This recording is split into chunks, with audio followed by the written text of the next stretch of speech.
امام حنبل رحمۃ اللہ علیہ فرماتے ہیں، ایک دفعہ مجھے عراق کے کسی گاؤں میں رات ہو گئی۔ میں ایک مسجد میں گیا، لیکن چوکیدار نے مجھے وہاں سے نکال دیا۔ میں مسجد سے باہر فرش پر سو گیا۔ چوکیدار نے مجھے پاؤں سے پکڑا اور گھسیٹ کر مسجد سے دور کر دیا۔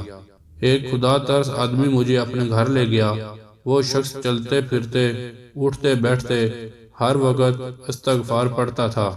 صبح ہوئی تو میں نے اس شخص سے پوچھا کہ کیا آپ کو استغفار پڑھنے کا کوئی فائدہ بھی ہوا؟ اس نے جواب دیا، جی ہاں، میری ہر دعا قبول ہوئی سوائے اس کے کہ میری ملاقات امام احمد بن حنبل سے ہو جائے۔